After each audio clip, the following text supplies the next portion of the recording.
Brother, ನಾನೊಂದು ಮಾತು ಹೇಳುವೆ ಕೇಳು. ಸುನೀತಾಳಿಗೆ ಸ್ಫುರದ್ರೂಪಿ ಸುಶಿಕ್ಷಿತ ವರಮಹಾಶಯನನ್ನು ಹುಡುಕಿ ಅವನ ವರದಕ್ಷಿಣೆಯ ರೇಟ್ ಎಷ್ಟೆಂದು ತಿಳಿದುಕೊಂಡು ವ್ಯವಹಾರ ಮುಗಿಸಿ ಸುನೀತಾಳಿಗೆ ಮದುವೆ ಮಾಡಿಬಿಡೋಣ. ಏನು ಫ್ರಾಂಕಿ, ನಿನ್ನ ತಲೆ ಸರಿಯಾಗಿದೆ ತಾನೇ? ಏನು ಲಕ್ಷಾಧೀಶ ಲಕ್ಷ್ಮೀಪತಿ ಹಾಗೆ ಮಾತಾಡ್ತಾ ಇದೀಯಾ?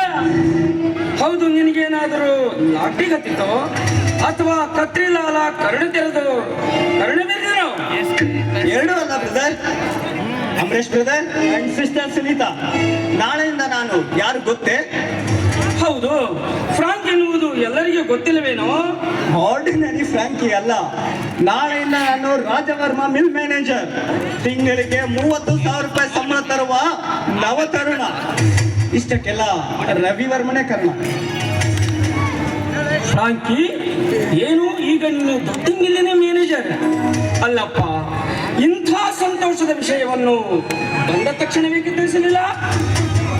ನೀನೇ ಅಸಂತೋಷದ ಆಗರದಲ್ಲಿ ಮುಳುಗಿ ಕಣ್ಣೀರಿಡ್ತಾ ಕುಳಿತಿದ್ದೆ. ಅದನ್ನ ಕಂಡು ನನಗೆ ನೌಕರಿ ಸಿಕ್ಕ ವಿಷಯ ಹೇಳಲು ಮಾತುಗಳೇ ಬಾರದಂತಾಯಿತು. ಇರಲಿ, ಇನ್ನ ಮೇಲೆ ನಾ ತರುವ ತಿಂಗಳ ಪಗಾರು ತಂಗಿಯ ಮದುವೆಗೆ ಮೀಸಲಿಡುತ್ತೇನೆ. ನಿನ್ನ ನಿಶ್ಚಿಂತೆಯಿಂದ ಇದ್ದು ಬಿಡೋಣ. ಅಣ್ಣ ನೋಡೋಣ, ನೀನು ತಂದು